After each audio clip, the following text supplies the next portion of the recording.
but I apologize for that hiccup. You know what it was? For those of y'all that's gonna be watching this back, you know who did this? You know who would probably happen? Not that we got a tropical, well, not a tropical, but a winter storm going on in my neck of the woods. Maybe that's something that happened. But something else that happened, hate is a powerful, powerful energy. And when you have hate, or when you lead with hate, like FBG butter, you probably like affect the network and the atmosphere like around things like The when somebody's like psychosphere. the what you call it. The psychosphere.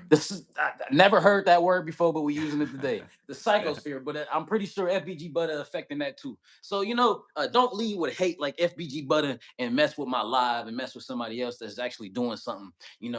Just take what they do and commend it, or don't even respond to it. But lead with love, not hate. But anyways, y'all, I appreciate y'all being here today on this Saturday night classic, because you could be anywhere else, but you decide to check in and tune in with us. So I appreciate those of y'all that's gonna be coming in, and I appreciate those of y'all that's gonna be watching this back. If you got something to sip on, like my good gentleman right here to the right of me, go ahead and get you a little something to sip on. Sit back, relax. If you got something to smoke, I pray that it's legal, but go ahead and get you something to smoke on and sit back and relax on that too. And enjoy yourself on this great conversation here, because we are having a really good conversation today. We're talking about somebody who has, I would say, correct me if I'm wrong, bro, but I would say has shaped the world ever since his life and his death. I mean, You talking about Solomon? I'm talking about Solomon. Hmm. Yeah, yeah, Yeah, I'm yeah, talking. I'm not. I'm done talking about haters like FBG Butter now. I'm talking about stuff of substance now. You know what I yeah. mean? Talking about substance stuff now. Yeah. He might be Solomon reincarnated. We don't know. Nah, nah, nah, nah, nah, nah, nah, nah. We can't. You guys giving him too much credit, my boy. Yeah. No, no, no, no, no. If anything, he was like some of these characters in the stories that was hating on King Solomon. That would make sense. You know what I mean? Mhm. But that's what we talking about today, guys. For those of y'all that's gonna be watching that's back, I appreciate you checking in with us. Light Blue, welcome to see you. And for those of y'all that's gonna be coming in, don't forget to double tap that screen. I'm gonna have to keep saying it. And for those of y'all that's gonna keep watching this back, don't forget to like, comment, share, subscribe, because we are the biggest, by the way. It looks like you getting some more subscribers too, bro. You almost at 11K. Yeah, yeah, I'm getting close. I've been on YouTube a really long time, but I've always stayed true to my message and my mission. So that's 10,000 people that like my content. So if they like what I have to put out, and I love putting out what I put out, then yeah, it's a win-win scenario. He says I'm an OG. I'm true to this. I've been an OG since, you know what I mean. OGs was OGs. I for sure feel that, my boy. I for sure feel that. Yeah, yeah. I'm getting close to that 1,500 mark myself. Then gonna be that 2K mark and so on and so forth. It's a grind, bro. And like you said, you've been at it for years. Geez, oh peace. I've been at this for let's see. I've been at this for uh going on 120 days now, and it feels like years though. It feels like Yeah, years. yeah. You know Well, what I mean? I've been producing content for I think 12 years at this point. So how old were you 12 years ago? Like, what are you like uh 15? No, no, no, not 15. It would be yeah, yeah, it'd be about 10. Were you 10? was I 10, 12 years ago? Wait a minute, how old do you think I am now? Let's start there. I think you're 27. I'm not 27. That's a good Uh, guess though. You know what I yeah. mean? That means eyes look good, and I'm happy to hear that. You know what I mean? Yeah. I'm not 27 though. I'll say this real quick, but I don't usually say my name on my age online. But I'm 29. 29. Okay. Yeah. I was a little off, but close. Yeah, yeah, no, that's I mean, once you get past 25, it's like, you know what I mean? It's kind of like all the same a little bit. And we got one person in here. I was gonna wait for about three people to get in here, but like I said, they were already in here before. I just messed up the live. If you don't mind, go ahead and give us your introduction as to who you are and what you do and what the heck you talking about. We're talking about today, if you don't mind. And I'm gonna do the same thing when you get done. Yeah. Okay, so I am a shamanic practitioner, specifically a Hindu that practices in the tantric lineage, shamanic lineage. I am a spiritual YouTuber that talks about philosophy, spirituality, different rituals, displays different rituals, and talks about various things of the spiritual nature. You can find my channel at Hunter Salazar. Just type in Hunter Salazar on YouTube, and you'll be able to find me. And yeah, I mainly am a shamanic practitioner, spiritual practitioner in general, and a lover of philosophy. But I produce YouTube videos at least every week, and I've been doing it for about 12 years. Woo! 12 years in the game, 12 years strong. Jeez, oh, please, man, you've been going hard, bro. That's what's up. Yeah, what we talking about today, dog? So the one that seems to have attracted your attention is Solomon, though I did include other topics. We're talking about fluoride, I suppose, and the effect on the pineal gland. And we can talk about the one experience of God that I had. And keep in mind, tantric practitioners, the spiritual experiences aren't happening. You're doing something wrong because it's a path of experience, not belief. It's the difference between spirituality and belief. In spirituality, you're a seeker. In religion, you're a believer, which means that you don't really have actual evidence. But for us tantrikas or tantric practitioners, we kind of develop our path based on spiritual experience. Yeah, we can go into that one very very important kind of experience that I had. But besides that, fluoride, King Solomon, and all those things around those things. Oh man, that's awesome. I'm glad you called me out in front of these millions of people that's eventually gonna be watching this, bro. Telling them that I just be looking at the stuff I care about. And you know what? Hey, I actually, I did actually, because now that you're thinking about it, I didn't even remember you said that other stuff. That's crazy. But yeah, Mhm. thanks for calling me out in front of all these people, so they know No I'm a jerk. problem. You know what I mean? So they know I'm a jerk. But no, man. I'm glad you reminded us of that, and that is, I can't see them. We're going full solo mode today. I couldn't see in them glasses. I'm glad you reminded me that because that's important. Fluoride and how it calcifies the pineal gland and how that's why I don't use toothpaste. Am I dirty? You think So I'm you don't dirty, use bro? wait, you don't use toothpaste at all, like non-fluoride toothpaste? Bro, I mean, unless it's that charcoal kind, I don't use anything. Charcoal is good, and non-fluoride toothpaste is good. Fluoride in general, it's something they put in the water. So if you don't have a filter on your water dispenser in your fridge, or you don't buy bottled water, you're probably getting a butt ton of fluoride. That probably doesn't have fluoride in it. I drink that as well. I I don't think love it this does. water. This is my favorite bottled water brand. I was introduced to that what's that word called? What's that water called? Saratoga. I don't really like that shit. But I like this. This is every time I do it, I immediately feel hydration. That's the best way Yeah, I can yeah. describe it. Well, it's with bottled water, a lot of people can't tell the difference, but I can. Oh, when I drink it, I can always tell the difference. There's always that pH is just a little bit different, and those minerals are just a little bit different. So I can usually tell by drinking it what kind of like water is good in essence. Wait, somebody trying to bully me on my live. We just got started with the show. What you trying to say? My breath stink? Nah, bro. What I'm saying is that I don't use stuff with fluoride in it, bro. Because like he just said, we had stuff that has fluoride in it. You wouldn't even suspect has fluoride in it. And when I came to an understanding, like this gentleman just said, through experience, like myself, I came through my own experience. I was like, you know what? I need to cut out stuff that impacts my mind. You could argue that different things that you do may what's the word affect your thinking, whether that be having a drink, having a smoke, or whatever the case may be. It's neither here nor there. I just know I don't want anything outside of my own. Biochemistry. I was gonna say recognizance, but yeah, biochemistry. Yeah, I don't want anything outside that I didn't ask for affecting my thinking. And I found though, as I use the charcoal toothpaste, I like how it gets your teeth all black, but it cleans them. It'd be looking cool in the mirror and stuff. I like that. But then also, I find using peroxide and brushing my teeth too. That's what I do too. And my breath don't be stinking. My breath don't be stinking. Light blue, you Yeah, know. man. It's what's cool about charcoal is that it's super purifying for the body, especially the teeth. But in general, charcoal is pretty purifying for the body. It attaches itself to things that shouldn't be in your body and kind of goes down into your digestion, and your body gets rid of it. You shouldn't swallow charcoal toothpaste, but charcoal in general is really cleansing for the body. It attaches itself to everything that shouldn't be there. I've heard that. I've heard that before, and that's kind of like interesting. I didn't know that because we use charcoal for whatever the reason we may use charcoal for. But yeah, Grilling. like heat, like how we used to use it for heat and all that type of stuff. Hmm. But yeah, bro. Let's go ahead and get started with the. I'm going to entertain these comments, but I want to make sure we get these topics out too. Welcome in everybody that's just now stopping by. What's going on, T Bear? Let's see. I'll entertain this question and we'll get started. What if an experience comes to you? I'm not Hindu, but Hindu is coming to me.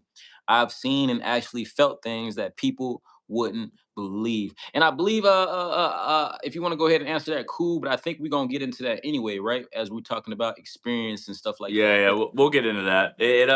Because there's a lot of people that have spiritual experiences, and it may be beyond their religious context, and they may naturally be a spiritual seeker, rather than somebody who is just meant to believe but actually experience. So that's Right. something that we're definitely going to get into.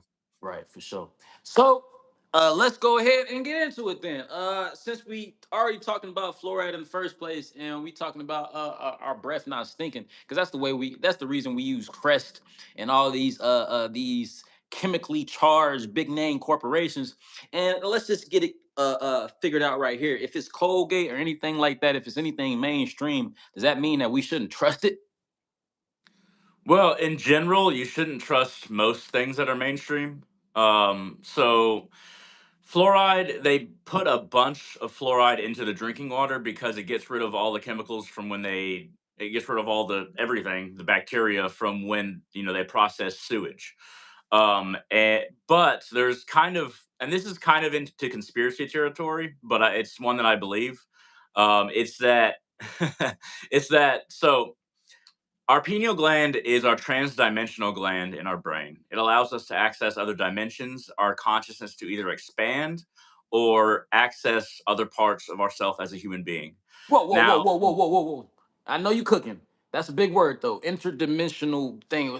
What is it's like a spaceship? Is that what you're saying? Our pineal glands like a kind of spaceship? for consciousness. So when your brain taps into other dimensions, or your brain taps into even something like a dream where you go to the astral realm, it's the gland that we use is the pineal gland. We go to other dimensions, we can access other dimensions, we can access God, we can access the divine, we can speak to spirits through the pineal gland. That gives every human being the power that those who are in charge want to take away from us.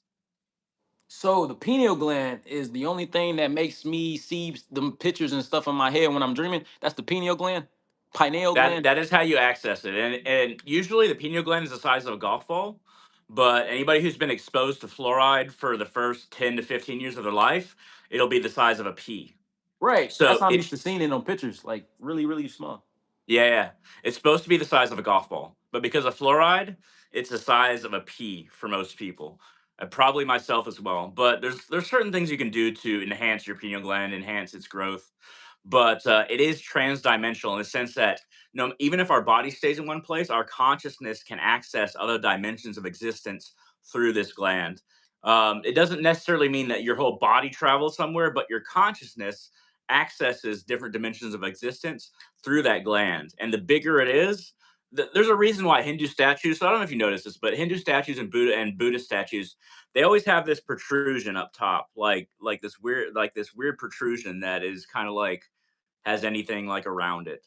That's not just a Mhm. crown. That's showing that the pineal gland in that basically it's representing the pineal gland as being very large in that deity, in that even Buddha.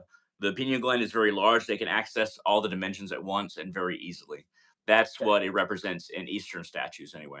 Yeah, I thought that was just his ponytail on the top of his head. Usually not if there's a crown and there's like jewels around it, like Oh, fake. Jules, I've never seen that one. There's a lot of Eastern statues where it's like the top of the head is very pointed, and I can feel my own top of my head, and my pineal gland is a little bit more developed than most people's, but only because of my spiritual activities. Usually, the pineal gland will be very, very much muted, and even to a certain extent calcified after probably 15 years of fluoride consumption. Woo. So Not only, and I did not know this, but I did not know that the pineal gland was supposed to be that big. Like it's supposed to be like sitting there in it, like it's supposed to be like a window, like an eye. It's supposed to be like an eye. Yep, yep. Like I did And not know that it was supposed to be that big. So uh I don't know if you've ever heard of people saying that I've never heard, some people say that they don't dream. I've heard this phenomena going on. They don't have any inner dialogue going on in their mind as well. Would you say that those people, their pineal gland is probably like the size of like a fingernail or calcified? I would say it's pretty calcified. I would also say that, so like I've said before, your subconscious, which kind of knows what your overall mission and path should be, it communicates to us through dreams. So it lets us access other dimensions through dreams.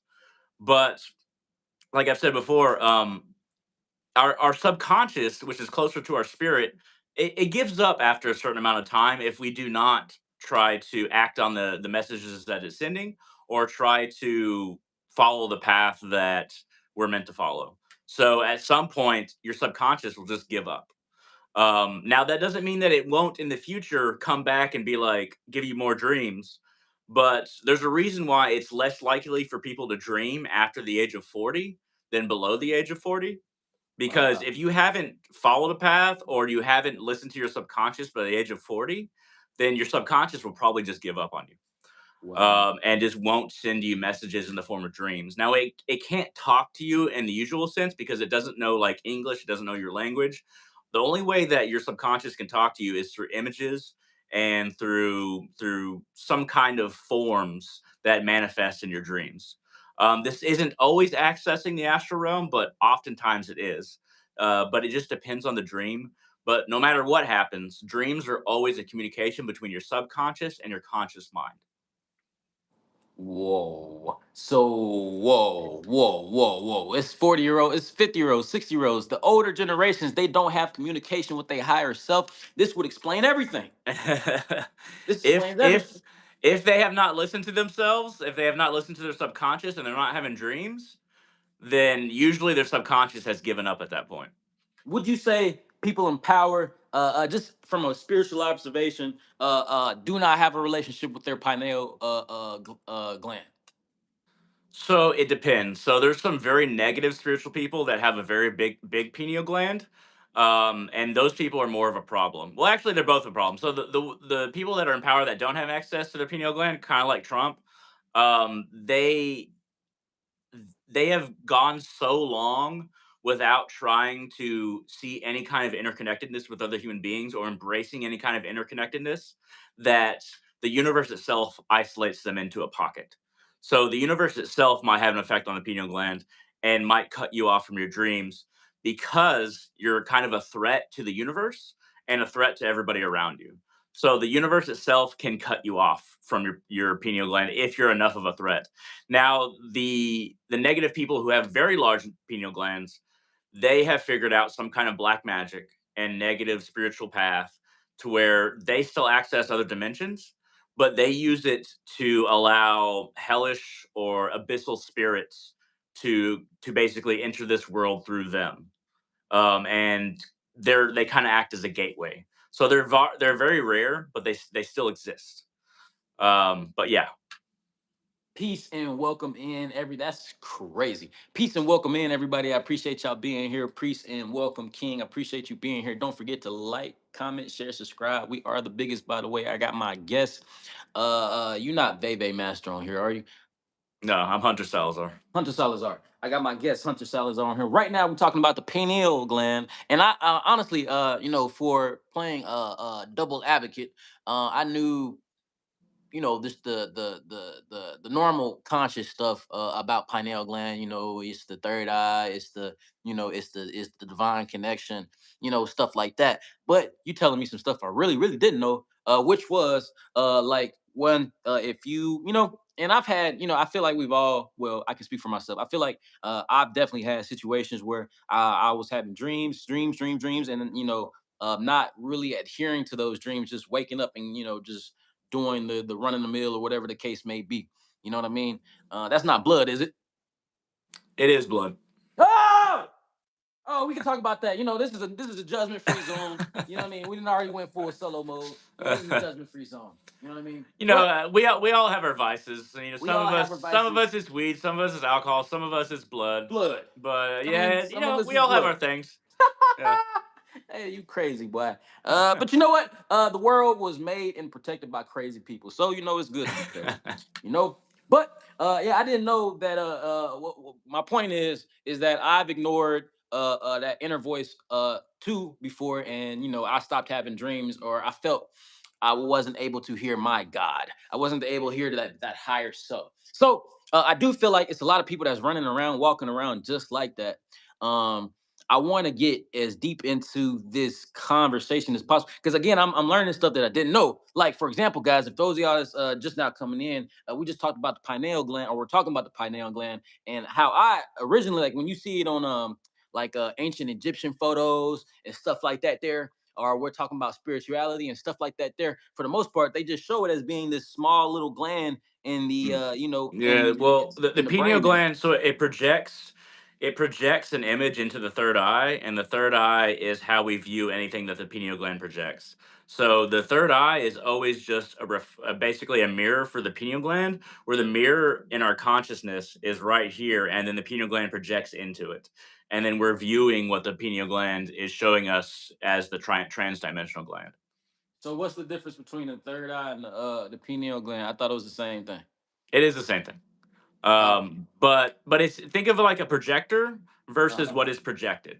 So the third eye is what is projected. The pineal gland is a projector.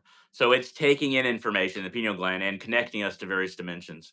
And then where it's projecting so that we can kind of like take everything in is the third eye in essence. Okay, cool. Oh, so I hope all of y'all listen. I hope y'all taking notes because this is crazy. Do you guys ever feel like you've lost connection with your higher self, or you haven't been able to hear the voice of God directly and hear those divine instructions for you? Some we're gonna talk about some ways that we can get that back opened up for those of us that might feel like that. But before we do that, let's talk about some ways of how we got there in the first place. We mentioned one of them at the beginning of this live because y'all know me. I don't use toothpaste when I brush my teeth. Do y'all think I'm dirty for that? Anyways, I don't use toothpaste when I brush my teeth, not the traditional toothpaste that you might be using, by the way, the Colgate and stuff like that. There, you know what I mean. But if I am going to use some toothpaste, I would like to use non-fluoride toothpaste, and I would like to use charcoal-based toothpaste if I personally do something. And then if I do something else, I don't know about you, but also back in the day, we used to, if we ran out of toothpaste, we would use baking soda. I don't know if you ever did that. I never did that, but at one point we had very little money, so we were on the cusp of doing that. But but honestly, baking soda is not terrible. Right. It's not terrible. It's not as bad as fluoride, I think. But you're saying it's not terrible as far as like you shouldn't be doing that at all. Like, am I missing something? I would use an herbal combination, basically an herbal toothpaste combined with various herbs and charcoal. I wouldn't recommend baking soda only because it's very harsh for your digestive system if you swallow any. Mm. It can kind of eat up your insides a little bit. So I wouldn't recommend it. It's still you can still use it. It's just I wouldn't recommend it. Right. I'm glad you said that, bro. Again, I'm learning some stuff for real now. Like I grew up, we used baking soda too, bro. You know we weren't always down bad, but we weren't always, there was some definitely like you said on the cusp. You know, we Yeah, did, but we actually used the baking soda, so I yeah, didn't know that it was bad. I mean, obviously though, it's just like cinnamon. You really can't swallow the stuff, so I've never yeah. had the issue of swallowing baking soda. Can you go ahead and recommend us some toothpaste and where we can buy it? Well, honestly, you know what's crazy is that Dollar Tree honestly has like for $1.25, it has an herbal combination of various herbs and charcoal that you can brush your teeth with that is completely fine. So it's not expensive. It's very affordable. If you can pay $1.25 on toothpaste, then Dollar Tree has something for you that is not non-fluoride oriented. If What's you the want name to of it? kind of get up into like talking about more expensive brands, I mean, you'll probably find them in other grocery stores. But I mean, like honestly, just Dollar Tree, man. Like it's not that. Just look at the label and look at what it has in it, and it'll usually say herbal on the front. and then it'll usually say charcoal as well. So if it's herbal charcoal, then you're probably fine. Whoa, I'm about to go to Dollar Tree tomorrow. Y'all hear that, y'all? He's giving us affordable things that could be used to uncalcify or decalcify that pineal gland. Now, for those of us in the back of the class and those of us that are wondering how can I decalcify myself, oh, we didn't mention really a bunch of ways that we might have calcified it. Let's list some ways that we might have calcified this very briefly before we jump to that. I got a couple examples. Watching being programmed with a bunch of bad stuff. Hmm. Yeah, that might cut you off. Yeah. Yeah, what you got? Well, just as far as like what you take into your body, so I would say that if you drink water out of the tap and you don't Mhm. drink filtered water or bottled water, that is very calcifying. Also, if you don't if you don't constantly try to think of the interconnectedness of all things and see the connection between human beings and everything else, or human beings between each other. If you cut yourself out mentally and make your mind into a box where it's a dog eat dog world, then your pineal gland might start to calcify because it's not being used. It if you try to see the interconnectedness of things and try to connect with other human beings, it probably won't calcify your pineal gland. But the worst psychopaths and sociopaths will have a very, very calcified pineal gland in general. Like they just have no empathy. Yeah, empathy is huge for maintaining the health of the pineal gland.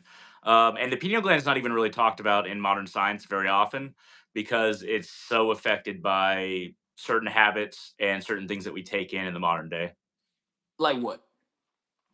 Like what I just said, the fluoride and lack of empathy, and just trying to live without any desire to value anything else but yourself, Sounds like a lot of which is also Americans. demonic.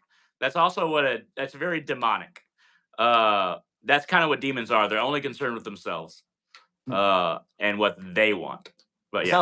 sounds like the Western world, the Western modern world. That sounds like how we are, how we get down, how we feel about stuff. It sounds like different type of conditions that we like to, like you said, psychopath. I'm gonna throw another one out there, narcissism. That's what, it really sounded like a narcissist what you were talking about.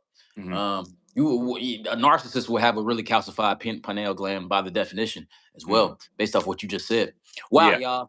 Yeast. So we cooking right now on this Saturday night classic special. If you got you something to roll up, go ahead and sit back and do that. If you don't do none of that, sit back and just relax because you're in the right place. I appreciate y'all being here. Don't forget to double tap the screen, like, comment, share, subscribe. We are the biggest, by the way. I got Hunter Salazar on online right now. And he's kind of been like our go-to spiritual specialist for all things spooky and different.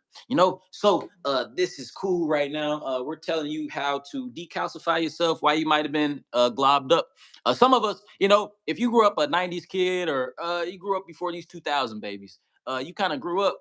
When we couldn't get in the house, we would drink tap water from the hose outside. You know what I mean? If we didn't have any water bottles, they'd be like, get some water from the sink. You know what I mean? Or get some water from the fridge. But then as we grew up, water filters and stuff became more like popular and stuff like that.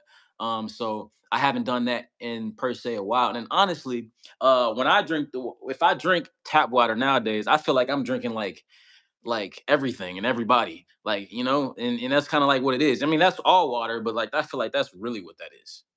Yeah. Well, and the crazy thing is like energetically, you are taking in other people's waste. So even if it's not chemically, energetically, you're taking in other people's waste, and whatever kind of negativity they might have in their body, as Ah, far as like negative energy, you'd be taking that negative energy into your body. There's a reason why in Hindu rituals we use Ganga Jal, water from the river Ganga, because there's all these sages and all these spiritual people doing all these rituals around the Ganga, and then by the time it gets to us, we can use it for spiritual rituals, purify things. It's basically like holy water for Hindus. But it's good to be cognizant of where your water comes from and what kind of energy is going into it. So if you're just drinking tap water from your general area, keep in mind that all any negative energy that's in that tap water from people's waste, from people's natural vibration, is going directly into your esophagus and into your body, which is not something that I would recommend for sure. How y'all feel about drinking everybody and everything? That's kind of nasty to me. Don't want to do that there. So now we talked about some ways that we can get that into our system: negative vibrations, tap water, the way that we brush our teeth and stuff like that. There, different things that we consume into our bodies, into our vibrations. Now let's talk about some ways to get rid of this, because this is a solution show. We spit solutions over here. So ways to get rid of it. Yeah, how we get Uh, rid of that stuff? so it's How we a fix it? long process. So stop drinking tap water first of all, but also keep in mind that any water that comes from a volcano is very purifying. If you drink water that like there's this one water brand, I can't remember what, I think it's called Icelandic, but it comes from Iceland's like water, the water from the volcanoes basically Hmm. filtered through volcanic rock. That is Hmm. incredibly purifying for your body. If you want to get that brand, that is better than just filtered water. It's very cleansing. Anything that goes through volcanic rock. Another way to get rid of it is, honestly, the best way to get in contact with your pineal gland is to meditate. I mean, I've said this before, but this will help your pineal gland develop and actually grow.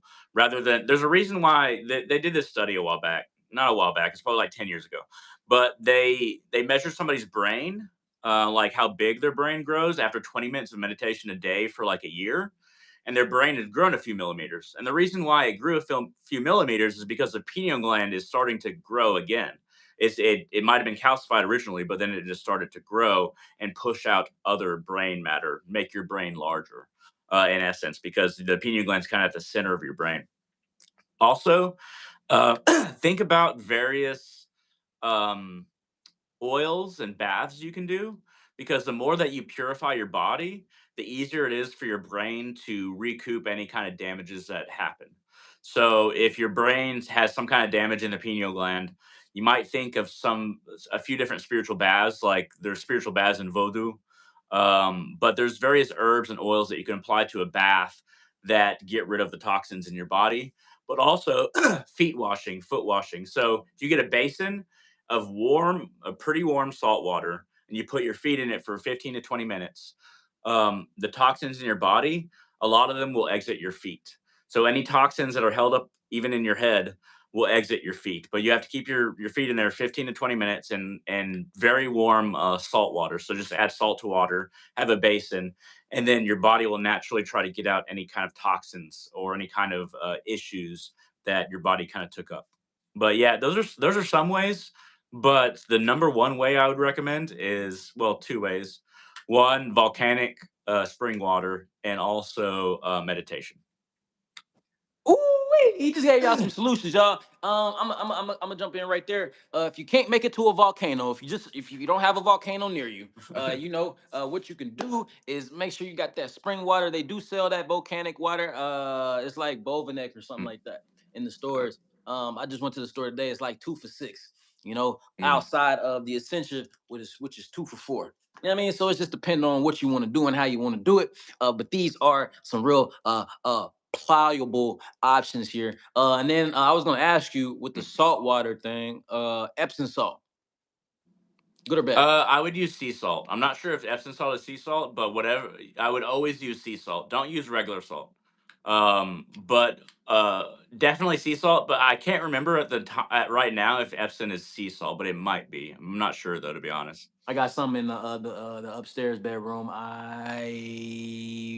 If anything, I would assume that it would have some in it, you know, along with various other things. But I'm gonna check that out. But okay, sea salt thing, cool. What else did you say? You said the meditation part. that's that's the perfect one, because this is what I was thinking at the beginning of the show. Meditation. For me, it can be called, or for some of us that know it as a different name, it can be called your quiet place. But going to a place of stillness where you can allow those thoughts to just come out, and you can identify which thoughts you identify with, and then you're gonna realize too that a lot of stuff you be thinking all day, every day, ain't even you. It's like it comes from like different people that you around, different situations. Pay attention to your thoughts too after you eat stuff too, because like he said. While you're making food. So any negative thoughts that you have while you're making food will transfer into the food. So you need Just to like be water, huh? yeah, basically. So like if you're getting food from a restaurant where the vibe is very bad, you're taking all that vibration in your body. Um, there's a reason why your mother's food is usually the best. It's not necessarily because she's always in a good mood, but she actually loves you. So Yeah, so it makes a so difference. if you eat her food, she's actually just naturally by accident sending love into the food, and then when you eat that food, that love energy is going into your body. So be very careful about where you consume food, and I would never recommend fast food. That is just meant not only just because of the chemicals, but anybody who's working a fast food job is not going to be having a good time, and that's going to be that bad time is going to be transferred into your own body, which is terrible. Come on, man. This is America. What you trying to say? People in fast food industries have a hard time. The wages have, what you trying to say, bro? Their wages are way too low, and their time in very small spaces is way too much, and it can cause some stress. It can cause some anxiety for sure. Have any of you people ever worked at a fast food job? Yo, it's not an easy job. So anybody that downplays a fast food worker as if they don't do nothing, yes, they do. Go to a fast food workspace, especially during the rush hour. It's one of the most hectic places on the planet, it's not for the weak. That's a crazy thing, bro. Because I think about, some of us might be kind of like me. You might be you're just a little slow in just like receiving stuff. Like I think about stuff like this, but again, like I say all the time, I don't put terminology or word to the situation. I kind of just like experience it, and then I'm like, oh, okay, that was cool, or I don't want to do that no more. You know what I mean? Yeah. So like. When I go to different restaurants and stuff like that, yeah, if it's like happy in there and stuff like that, like the people laughing, it's just smiles. I feel good when I go in there. The food be good, even if the food not good. But if I go in there, even if it's supposed to be a good restaurant or whatever, and it's just like it might stank in there or something, or whatever, people just frowning, something bad just happened, you just get mixed response. You probably go home with food poisoning just because. Yeah. So it's kind of like watching the spirits that labor amongst you. Wow. And all of this stuff is interconnected. You mentioned stuff about voodoo too. That's kind of like what we're talking about today, with a particular person that I want to go ahead and bring up right now, Solomon. Do you think, let's start with the first topic and we'll incorporate that into the Solomon topic. Do you think he had a golf ball sized pineal gland? I'm not sure. So I have three books. I have three books from Solomon, of Solomonic magic and like the demons that he called and he enslaved in order to make his temple. Demons. And it doesn't seem so. It reads like he's enslaving. He basically enslaved demons, and he enslaved them so precisely that if they acted out, then they wouldn't be able to do anything. But one thing about enslaving demons is that you have to do everything just right, otherwise you were screwed. But he enslaved like over 100 demons to build this temple, and this temple was destroyed eventually. But enslaving demons is never a good idea. Working with demons is never a good idea, but enslaving them is an even worse idea because if you do anything wrong, if all the angelic sigils or the angelic incantations that you utter are not just right, they will rise up and try to kill you. And I suspect that's why there's no Solomon temple nowadays, is because eventually, when the seals were broken for some reason, who knows exactly what happened, but the demons themselves destroyed the temple. And now, when I say enslaving demons, we might not see anything with our physical eyes, but Solomon was definitely using angelic incantations and sigils and all of these binding spells throughout this temple as it was being built in order to make it a certain way, in order to make it more glorious, in order to make it greater, in order to make it the best of the best. But it wasn't the best of the best, and it was destroyed not long after it was built by with the help of these various demons. And these demons still plague us today because they hold a grudge against humankind. Oh, oh my gosh. Wow, bro. Did you guys know that Solomon worked with demons? Y'all, I mean, you might have just heard that he was the wisest man of all time, and philosophers and kings of modern day industry and stuff like that study his wisdom and stuff like that there. But did you know that he did incantations? What the heck is an incantation? I don't know, but if I'm understanding it right, incantation is just like a spell. Yeah, yeah. So there's invocations and evocations and invocations. So the difference is the E and the I. So invocations is when you summon a spirit within yourself, when you kind of invoke its essence within your being, and an evocation is when you basically say a spell or a series of words that you evoke it external from your body.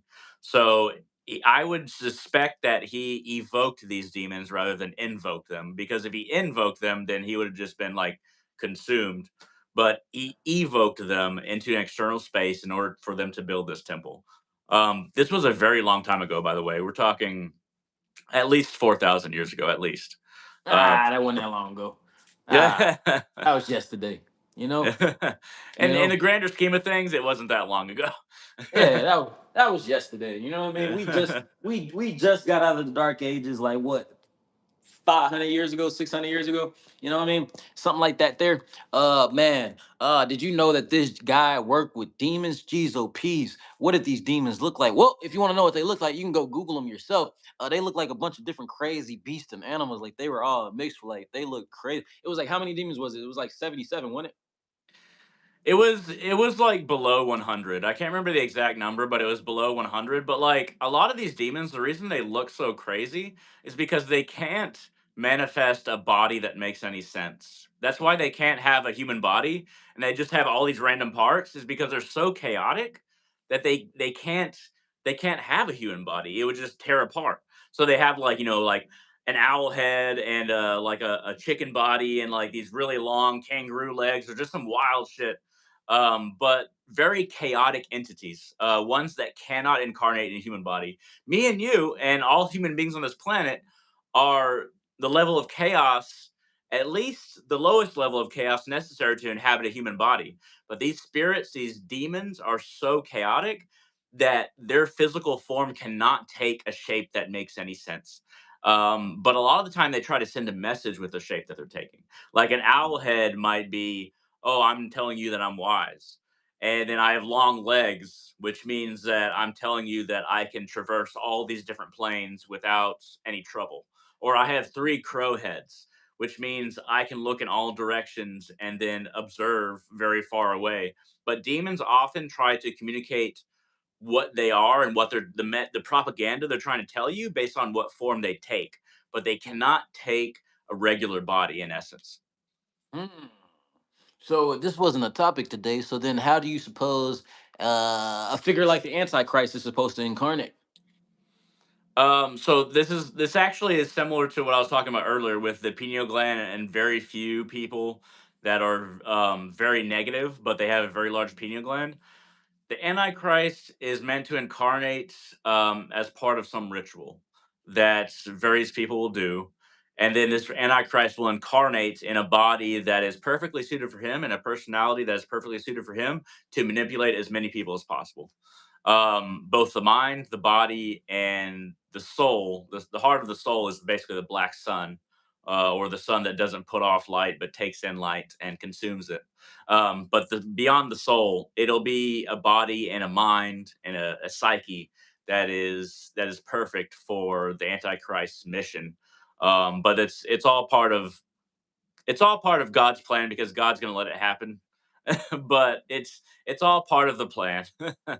But it has to happen at some point. I don't know when it's going to happen. I don't know if the Antichrist has been born. Trump is definitely not the Antichrist, so I think he comes close to the vibe. But yeah, yeah. I guess we'll see the Antichrist at some point. Maybe in 200 years, maybe in 300, maybe in 400. I don't think it's nowadays, but we don't know. We'll see. I'm glad you pushed that outside of our lifetime. That gives some form of ease to the soul. Comfort. Yeah, yeah, for sure. Let's hope. You know what I Yeah. mean? But I agree on the idea that Trump is kind of like, it's kind of like the lineage of now I'm talking about Christianity, but it's kind of like the lineage of Christ with David and stuff like that. They're like how they're kind of like on the same vibe. You know, I can I feel that. Like, I don't think Trump is the antichrist. I'm sure, just based off the description. He's not beautiful, etc. You know what I mean? Like, He's not well spoken. Like you gotta to be the Antichrist, you gotta be very well spoken, and he is not well spoken. Like it's basically the McDonald's version of a cheeseburger of the Antichrist. for But like sure. it, Yeah. That's a good way to put it, for sure. Like, he is like, we getting we turning on the right highway, but we are not there yet, for sure. You know what I yeah. mean? For sure. So that's a good part right there. First and foremost, one of the wisest, it's been debated, was he the wisest or was he the most foolish? Because he attained all of that power. I'm talking about Solomon. He attained all of that power, all of that power. He obtained all of it, and what did he do with it? He used demons to build some shit that crumbled. You know what I mean? So, like, one, how you feel about this statement of him? Was he the wisest, or was he actually the most foolish? And then two, you said those demons have a grudge with humanity.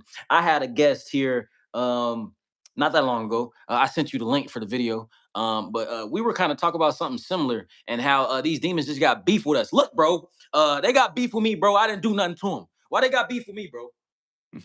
So I asked you a bunch of questions. Feel free to answer whichever one in whatever order I asked you. Where do you think those demons are at nowadays? And was King Solomon the wisest, or was he actually the most foolish? So King Solomon, he was the most skillful magician up until until his point, and maybe even up till now. Most skillful magician, I wouldn't call him the wisest. Um, Now, keep in mind that the incantations that he used to enslave demons were angelic ones, which means he was working with Michael, he's working with Gabriel, he's working with Raphael, he was working with angel incantations. At the same time, a human being doing that is not the wisest thing to do. It is not wise because you any little fuck up and you're screwed. Um, Angel or but demon? huh? Angel or demon? Yeah. Well, I mean, so it's harder to enslave angels. It's still possible, but it's very hard. It's easier to enslave demons because they don't have as much authority here as the angels do. The angels have more authority here, and by their nature, they just kind of want to like help shit. They just kind of like want to help things. That doesn't mean they always do. It just means that they most of the time do. But as far as like what demons are, at one point they were angels, but and once again, there's Hindu equivalents to all of this. I'm just giving the Christian explanation because it's probably the most useful. Right. But so, Relatable. huh? I said relatable. Yeah, relatable. Um, so demons are beings of pure spirit endowed with will, just like angels are. But at some point, that will turned against God for the demons. And since the will turned against God, they decided to possess the earth rather than help the earth. Hmm. Angels, they still maintain the relationship of helping the earth. And this is very similar for asuras and Hinduism. In Hinduism, asuras are basically demons that wanted to covet the earth. They were assigned as guardians of the earth, but they decided to covet the earth and want to own things, own the earth itself. So that is the fall for both the demons and the asuras. There was this fall of trying to covet, and then basically a figure like Archangel Michael, God through Archangel Michael, kind of knocked these things down, or Brahman through Indra knocked these things down. What's the Um, difference? I'm sorry, one second. Is what's the difference between Sandra? Is that what you said? Sarah? Brahmin, basically the Christian God is like Brahmin in Hinduism, Godhead in essence. Because in Hinduism, all the different gods are just faces for the one God, different ways of accessing the one God. But Hinduism is actually not polytheistic; it's actually monotheistic. It's just confusing because you have all these different gods, but in Hinduism, we understand that they're all just different faces and ways of accessing the one God. So it's not actually polytheistic. But Brahman is the god head in Hinduism, basically, and in Christianity, it's just God. But Indra is basically like Michael, but for Hindus, in essence. No, my question was, it's dry down here too. My eyes getting watery. My question was, no, you made a distinction between a specific class of demons, I would suppose, but you didn't call them demons. You had a different name for them. You were saying Asuras, ostras. Yeah, what's the yeah, difference between an ostra and a demon? they're the same thing. Okay, It's are just they like it's just a Hindu equivalent. So um, an asura, they're almost the exact same thing as demons, if not the exact same thing. An asura, asura is like a divine being, and asura is a non-divine being. In essence, a very corrupted being. okay? So I almost thought you were making a distinction, like like the seven princes of hell, like like these were like the God select, and then all the other things were like the little. Oh, for sure. No, no, no. Like I would describe me personally. I would describe the different demon princes of hell as being asuras, but that's just from my perspective. They would definitely be asuras if from a Hindu perspective. But it's just different words for the same thing. But these demon princes, they have all these titles, these very grandiose titles, these very titles that make them seem great. Um, but the hells and even the way that they can access the earth is extremely limited. They are not powerful, but they have their own hype man through their names. They hype themselves up, but in essence, they don't have as much power as they like to think that they do. One shaman said in this book, and once again, I didn't speak to this shaman, but one shaman said in this book that the demons, or basically, he saw all of these dragon-like entities fall to Earth through a vision, and they had, they were basically dragons, but they fell from a certain point, a certain dimension, and they collided on Earth. But he said that they're always saying things like they control everything, or they control this universe, they control this or that. But in actuality, they only control the outer darkness. Now, the outer darkness represents space in our physical dimension, but it also represents the abyss in the astral realm, or the hells in the astral realm. They only control the outer darkness. All the places where everything that they want is, they do not control. It is only by us allowing them in that they ever have a chance of controlling anything here, if that makes sense. Yes, I want to pick that apart. What is the outer? What is space? Is space up or down or both? So what's that? And then how do we give them access? Because again, this by and large, guys, for those of y'all that's gonna be watching this back, we are on the same conversation of how we allow these outside forces to control our inner temple, because it is a privilege to be here on this planet with you people, and it's a privilege to be alive and breathing in this flesh body, and we learn that more and more as we have these conversations. So I'm appreciative to be having the conversation. Don't forget to like, comment, share, subscribe. We are the biggest, by the way. FBG Butter was hating on the last live, but we kind of then bounced back from that. We're talking about some stuff of substance. So I'm gonna get back to the stuff of substance. Uh, what space?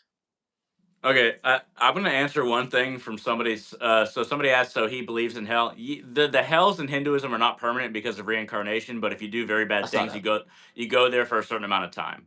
But hells, they do still exist in Hinduism. Yes.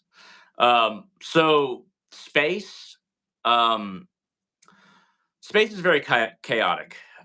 Literal space around this planet, and then external space. There's little spheres like Earth that have environments that support life. But there's all these chaotic energies happening in the space around all the planets like Earth. Now, there's many planets like Earth, but they're obviously alien planets, not human planets, because we evolved in a certain way on this planet. But the chaotic space of all these meteors hitting various things, all these various planets with these acid oceans and the rain of diamonds on Neptune, and all these chaotic forces, they're very much in control of something that of beings that we could call demonic, but they're not actually hurting anything. They're just being very chaotic in the spheres that they're allowed to be in all these terrible conditions that nothing actually exists.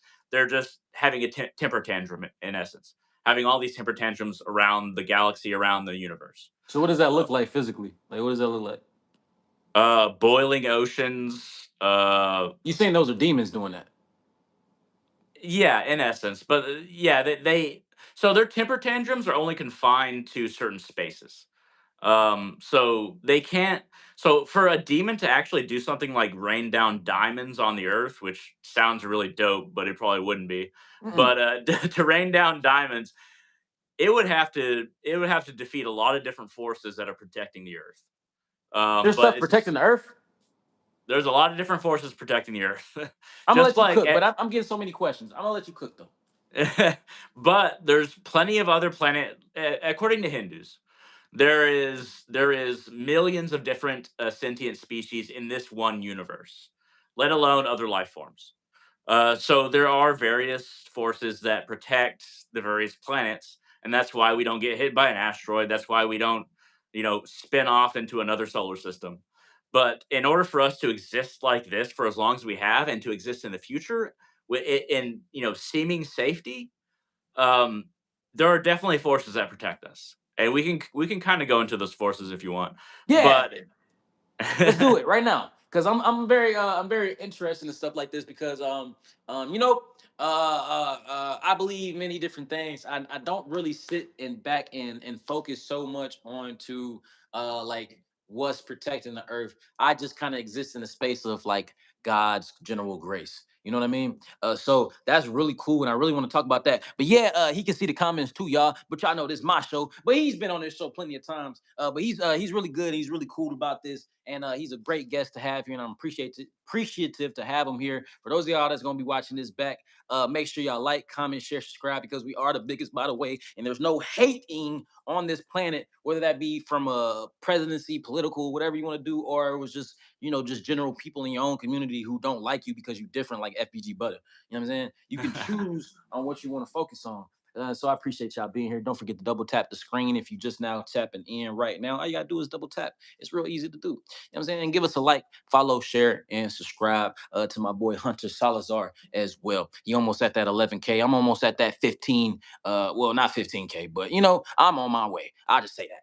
you'll pass me at some point. Hey man, when I make it, we's made it too, boy. You know what I mean? I'm gonna bring you with me. But Appreciate let's it. focus more on the Guardians of the Earth because that sounds like a movie, man. Are you just biting the movie? Are you what you talking about? So in Hinduism, we'd call them the devas. Basically, Vayu, Agni, Indra. These are various devas that are associated with various elements. And their whole thing is, so Indra provide all the rain that we get on Earth that provides for the crops. Hindus believe that that is provided by Indra. That is, and also the fact that it's pure when it is pure rain and it's not, confounded with chemicals. Indra is giving a blessing to the earth. So these are, you could call them angelic beings. We call them gods in Hinduism, but they're very much angelic beings that allow the biosphere to continue to exist so that we don't die off, so that we continue to live as human beings, so that we continue to have this opportunity. They don't necessarily need rituals in order to exist or function, but there are, rituals for the devas that help their existence along, or their effort to maintain Earth along.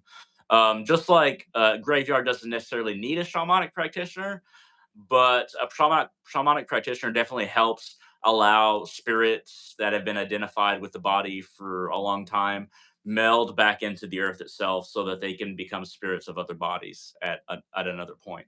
So the rituals aren't necessary, but they're very helpful. It's almost like feeding a dog, or that seems really pejorative. Feeding a dog or picking up trash.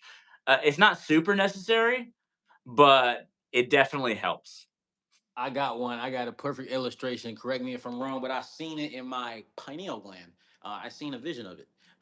When you were saying, shamanic practitioner in a graveyard and stuff like that, I was like, you're a traffic director. Yeah. Yeah. That's what you are. You got on the safety vest in the spiritual realm, and you're like, and then the spirits are like coming that way, and you're like pointing that way and stuff like that. Like I synced it. I synced it with my third eye. Am I right? That in essence, you are correct. Yeah. Woo! So Light Blue commented again. The goddess Ma Kali has been coming to me like I actually have seen her in the sky. I want to know if she's good or not, and why is she choosing me. I don't know why she's choosing you. Ma Kali is the goddess that I worship God through. So it's almost like I'm worshiping God through an angel in a Christian sense. But for a Hindu sense, Ma Kali is God for me. If Ma Kali's been coming to you and you saw this live stream, then it probably means you should watch some of my videos because I have a lot of videos on Ma Kali. You can just type in Hunter Salazar and put Kali or Ma Kali at the end of it, and you'll find, I don't know, dozens of videos.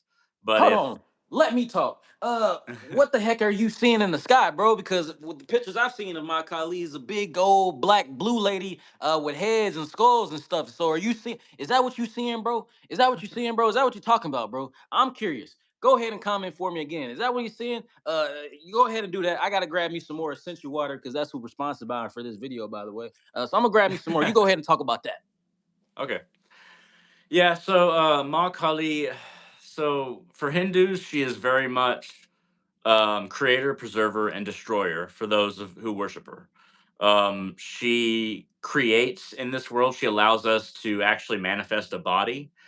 She preserves our lives while we're alive, and then she destroys and she basically takes our life when it's time for our time on this earth to end. So she is both creator, preserver, and destroyer. She is very much good. She is not an asura. um, Hold on. I saw a woman that looked like it normal at first, and her tongue grew long. Just because a woman's tongue growing long, that doesn't necessarily mean it's Kali. Kali Oh shit, doesn't necessarily have a long tongue. bro. It's the tongue being out. So this is what Kali actually looks like, because this was a vision that's been opened up in my own pineal gland and through my mind space over time, working with Kali and worshiping Kali. Um, the vision that I've seen of her and continue to see of her is a giant light being of slightly red but mostly white light that has a planet in her lap. And this planet is filled with trees, these jungles that are made of light. These plants are made of light, and there's various light beings that are very tall, elongated, composed of light, walking around this planet. This is kind of what I view her in the astral realm as being.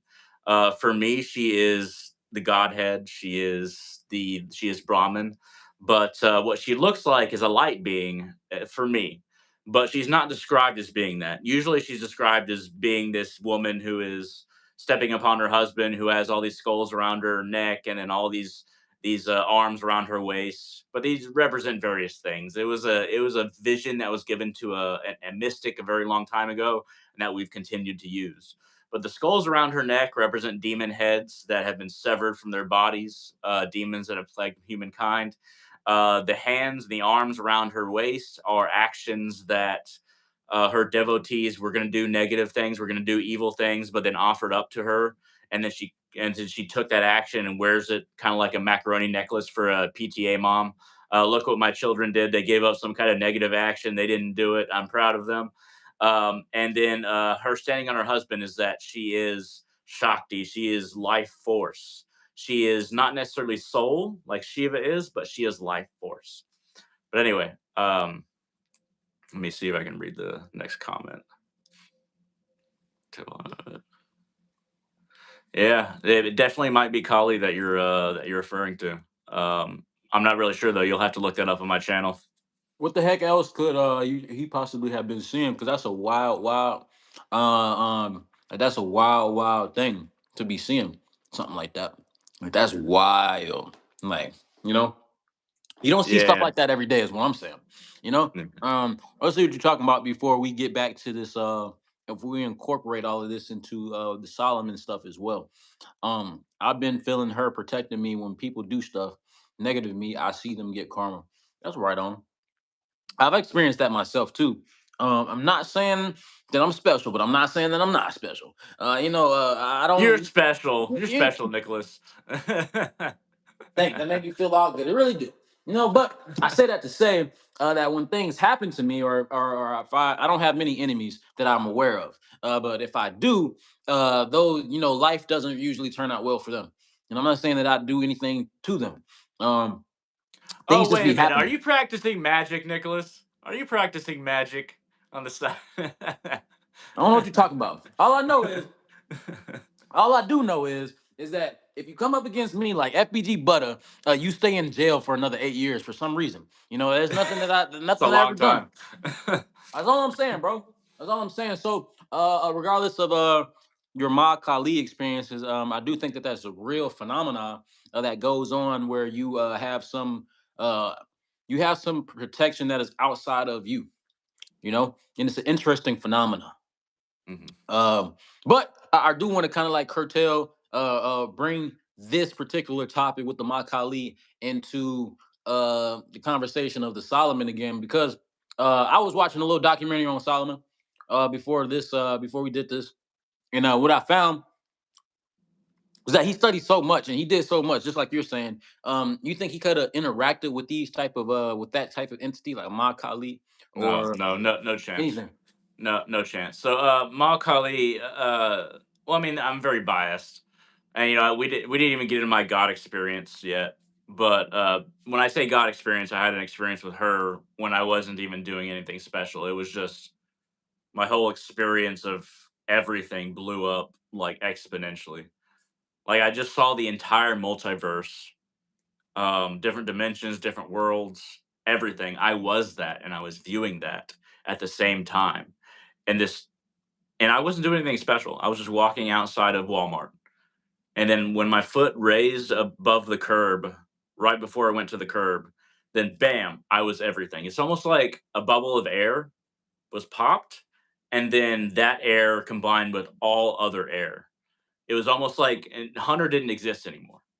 Um, Were you high, so, sir? huh? Were you high? No drugs, no alcohol. I was just walking outside Walmart. But um, I was viewing the multiverse and I was the multiverse. And this tapestry of all the different dimensions was left in my head. But it took months and months for me to figure out the tapestry. But eventually I saw What do you that mean by tapestry? Excuse me. it's hard to describe. So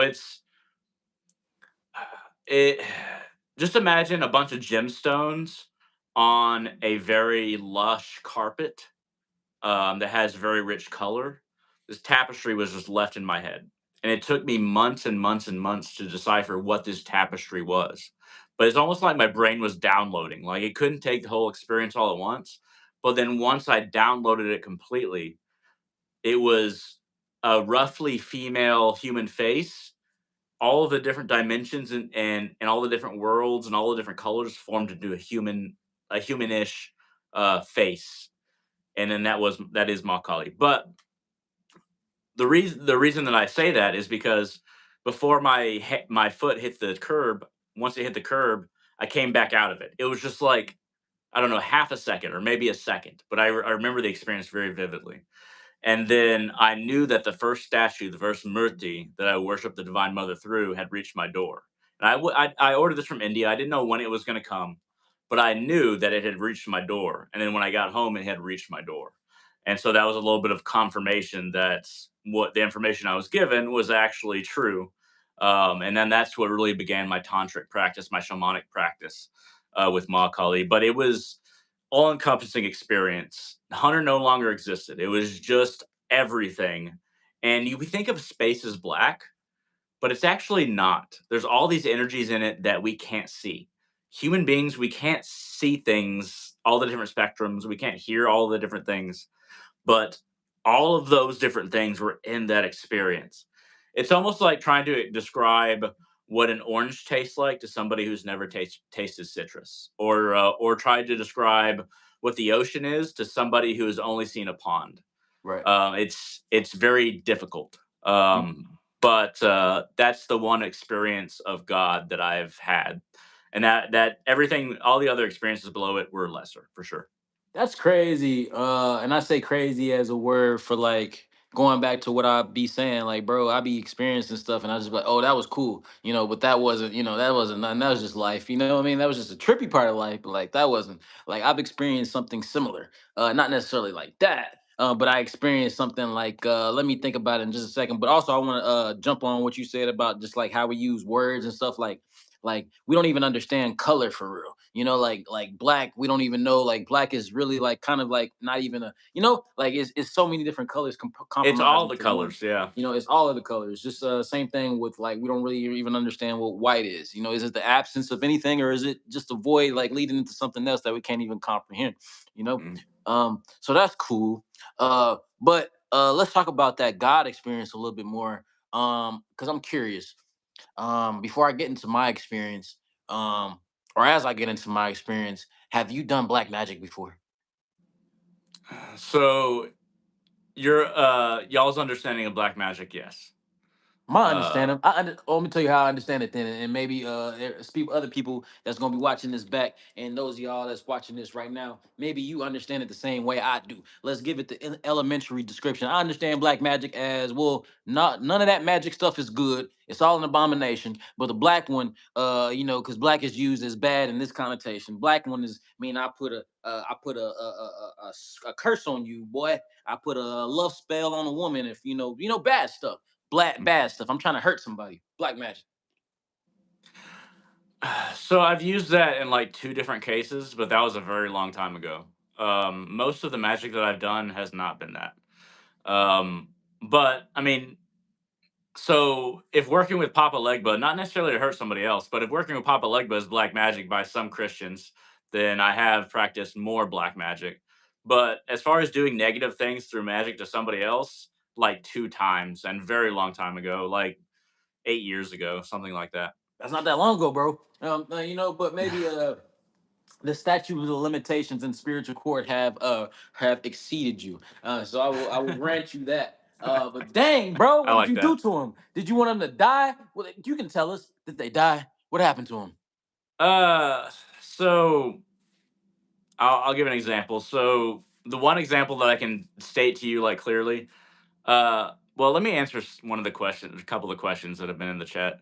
Uh, let's see. So no, I didn't astral project. I can just see her through my third eye whenever I look into my third eye and close my eyes. And then is Brahmari Devi another form of Kali? I would say yes, in essence. But yeah, so what I did is a neighbor basically reported my dog to the pound to the dog catchers and said that it bit them or something like that, Did when it? my dog did not bite them. Mm. So I did a little curse outside of my window to draw life force from them. Uh, and I mean, eventually, I mean, they were pretty. I mean, this man was pretty old. Uh, so I mean, like, eventually he moved out or died, but like this was like over a long period of time. Which one happened first? Uh, I think he died first. Uh, but I'm not sure if it has to do with what I did. I was just trying to draw life force. But that I don't think that he died as in regards to what I did. But it might have helped whatever was wrong with him along. But yeah, he definitely tried to fuck over my dog. And yeah, that's what happened. Oh shit! Just like the comment just said, yo, if we were in United Arab Emirates, I could turn you in for that. You know that, right? Luckily, we're not there. Yeah, man. Because Lucky. any magical or spiritual act is not covered in the legal code of the United States. Nah, for sure. You're in the right place to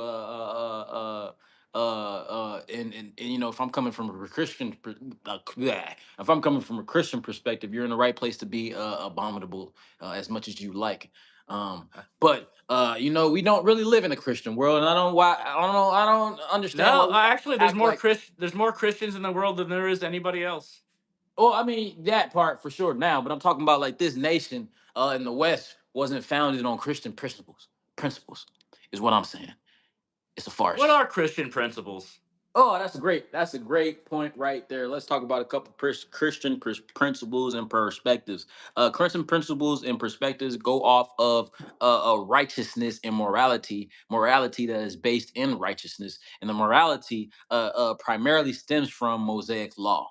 However, Jesus, as we know him today, came to fulfill not only the Mosaic law, but also came to basically insurance cover us over any future sins or deviations from the Mosaic law. So, Christian principles and morality is essentially the teachings and followings of Jesus Christ as we know him today, and then also stuff based off of the Mosaic law. So two things. One, the Mosaic Law. So there's a lot of messed up things in the Old Testament, I don't include disagree with you. Let's talk about it. We can talk about it. including stoning women that are adulterers. Yeah, we used to Uh, do stuff like that. It was a long time ago. yeah. So I mean, did he? How did Jesus fulfill that? Like, what Yeah, does that mean? yeah, that's a good question. Jesus fulfilled that because so the thing about the Old Testament is that it's old. It's in the etymology of the word old. But I mean, it's old, being that we were never able to live up to that standard of living. One, because we had stuff like that, the stoning of men, women, children, children being, we would kill the whole household too, if you were found in sin and stuff like that. And there's many different things that you could be done to have been found in sin. So one of the ways that Yeshu, or Jesus Christ, came to fulfill that was by practicing what would be understood now as kind of like practicality. Like, he was without the first stone. Who he was without sin cast the first stone. You know what I mean? So that's one way, specifically that situation. How he came to overcome that is because we had a bunch of Pharisees, religious type people, who were just enacting out the laws, but only as they saw fit, and they were acting more in a religious spirit than actually practicing righteousness, and doing to others as you'd want them to do unto you. So, to sum it up, Jesus came to, basically, he said, forget everything else. If you don't remember nothing else, just do one thing. The one thing that you should do is treat others as you want to be treated. So we don't get a stoning like that. You don't want to be stoned. If I looked in your household right now, I guarantee you, I'm gonna find something that's worthy of you getting stoned for. Stuff like For that. sure. Stuff like Oh, that. for sure. Uh, no, yeah, for sure. I think that's a good way to take it. I think that's a good message to deliver for sure. Um, so I often wonder, what version of the Bible do you use if you don't use the King James version? That's a good question. You asking me specifically, or you just asking people? Anybody, but I mean, like you specifically. But I mean, like if For sure. anybody has an answer, then I Yeah, for would sure. I totally got an like to answer see. for you. I'm Solar Man. I'm out of here. I got all the answers. Even if I don't know what the fuck I'm talking about, I got the answers. This is my answer for that right there, because now we're going into we're getting to a topic that most people have eventually, whether they're walking the Christian path, or they're just walking a path of just trying to understand religious texts. And like, it's King James, it's got his name before the Bible. Like, why would I trust something that was written by somebody who wasn't even a Christian, or didn't, or who Jesus would have been like, no, I turn from me. I don't, you're not my brother. You know what I mean? Like, why would I follow something like that?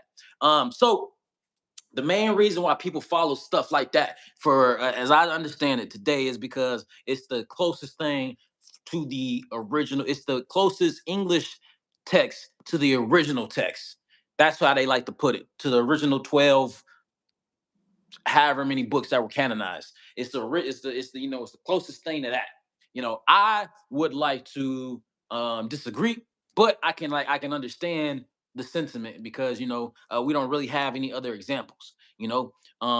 But yeah, one, I don't necessarily subscribe to the King James version, and that is also a debate in the Christian community. Because, like, if you there are some Christians who, if you don't reference the King James version, you not even, they literally, the KJV is the literal translation of God. Is how they put it, how they take it. And if you go divvy from that in any way, shape, form, or fashion, you are blaspheming. So I don't subscribe to that, because I think there's multiple ways to skin a cat, and also multiple ways to understand text. And I don't like that text is the closest thing to Old English, and I don't like Old English. You know what I mean? I like this language that I speak now, and this version of English that I speak now. So, anyways, to answer you, I think like for example, I have friends that are Swahili.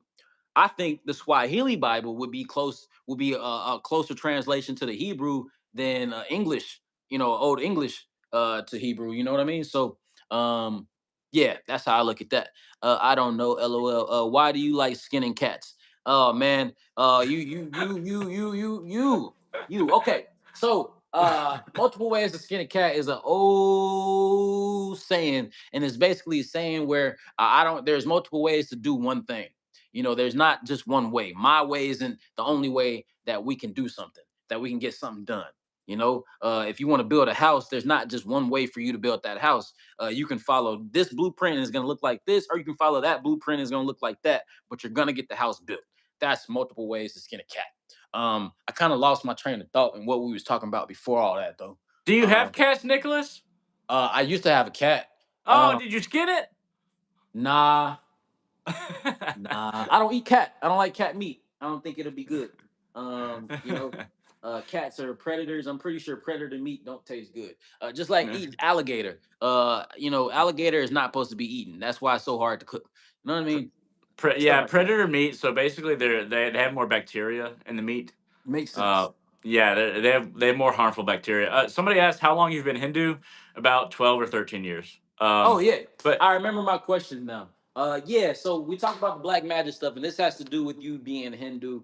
Um, That's crazy. Oh, by the way, y'all, I'm gonna just go over that part. Y'all gonna have to watch the live back if you want to know what happened to the old man who pissed off him and his dogs. He's no longer with us. You know what I mean? He's no longer with us. But I want to get into the how did you, out of everything you could have chosen, how did you get into Hinduism? so this started. So my spiritual path started when I was about 7 years old, and other people at school were talking about about Jesus Christ and God, and I was like, I think these kids are just copying their parents. And then I went to go ask my parents like about God and if God existed or what God is because my parents are atheists. And then my dad was bitching at my mom for not having applesauce with the pot roast that she made. Yeah, that's what kind of father I have. But you kind of get the vibe. but and then I was like, okay, there's no way that they know. And then I went to the computer and I looked up all the different definitions for all the different religions, and then I read them all. And I thought Christianity was the weirdest. I'm like, what's this focus on Christ? Like, why is that important? And then I went to and read Buddhism, and I read Ending of Suffering, Transcending of this finitude, or at least the transgress getting over suffering, basically ending suffering for oneself and other people. And I was like, okay, that sounds like a great place to start. So this is still 7 year old me, and I was like, hey, parents, will you buy me like Hindu books? And then my parents bought me a Hindu book. I still have it, actually, not a Hindu book, a Buddhist book, and I still have that Buddhist book. But that's where it started, and then later on, we kind of skip over a lot of teen years, and then we get to late teens, early 20s, and I kind of hit a dead end with Buddhism because I felt like there was a God, even though I wasn't influenced into thinking there was one. So I was like, there's some kind of dead end in Buddhism, so I'm gonna go over to Hinduism and start working and start listening to audiobooks, reading books, and I was like, holy shit, Paramahansa Yogananda, this this makes sense. This makes way more sense than anything else I've ever read, because around the age of 18, I also started going to the Catholic church and going to Bible school and stuff like that, and it never made sense to me. But when I hit Hinduism, I was like, everything makes sense in this tradition. This all of this is like gold. So further I got into it, the more I was like, yep, this still makes sense, still makes sense. And then yeah, eventually I was just like, yep, I'm going to be a Hindu and get initiation. And I only got initiation like a couple years ago. But yeah, so yeah, Hinduism, it just all made sense to me, and that's why I continue to stick with it. For sure. Initiation. How'd you get initiated? So Diksha, so it's a guru will, it doesn't mean you don't have to get initiated in order to be a Hindu. It's just that um in order to get some kind of like spiritual seed kind of implanted in you or to kind of blossom in you, you kind of got to receive Diksha. But a guru said to me the a mantra that I can't say like to you, but a mantra that was connected to Kali, and then yeah, that's how I got Diksha. So I'm initiated into a Kali mantra in essence. Interesting. I'm going to read this last comment right here, but I want to give two different perspectives. One, I'm curious on how you see it, but then I'm gonna give on how traditionally it's seen, on how I see it too. This question was, so what do you believe happens to people when they die? My grandmother passed a couple years ago, and she's giving me signs that she's still here. I have my own way of saying that. How do you see that? Um, so it depends on the signs. Okay, so my channel is Hunter Salazar. Just type in Hunter Salazar on YouTube. I'll be the first result. So when we die, there's three main parts that separate: the soul, the ego, and the spirit. The spirit is the life force that we borrow from the earth. The ego is basically the entirety of the mind, and then the soul is something that cannot be confined, so it just keeps on going towards the source. So it'll go to another birth, it'll go to another dimension, it'll try to get closer and closer to the source, and it'll keep on taking up bodies until it gets there. But the spirit will kind of like meld into the earth, hopefully. But a lot of the time, when it's the ego, which is both basically the mind, and the spirit, the life force, sometimes that will get caught here for a time, and if there's nothing to help it along, it might remain here for a time. So you might see your grandmother, and you might sense your grandmother, you might be getting signs from her because she's trying to communicate something to you, but it will be through the ego, which could be a ghost, or the spirit, which is the life force associated with the body. So it might be from either one of those two sources, but it's probably from the spirit because it takes a very powerful mind to remain as a ghost. But that's just how I see it. So you define ghosts as still being a human entity, just so I understand you. Yes. Okay, cool. Cool, gotcha. Got it. How I see it, humans are asleep. So whatever's interacting with you is not necessarily your grandmother, but could possibly be something negative or a positive entity operating in that energetic force that was left behind. And they're kind of like operating as your grandmother or communicating with you as your grandmother. That's interesting right there. I can tell you about an experience I had with my grandmother. Literally, this was in a dream though. And she doesn't she has not communicated with me or have not communicated since then, and I do believe I was in the spiritual esque realm. I'm gonna tell you about it right now. So what I was doing was I was probably about I was about 18 or 19. I was in the Philippines. I was and I had I was in her house, like in the dream, I was in her house, as I would have been as a little boy when she was still alive. And she was in her chair that she always sat in, and the chair was like to the left of the room. And she was just like, she was a bigger lady towards the end of her life for sure.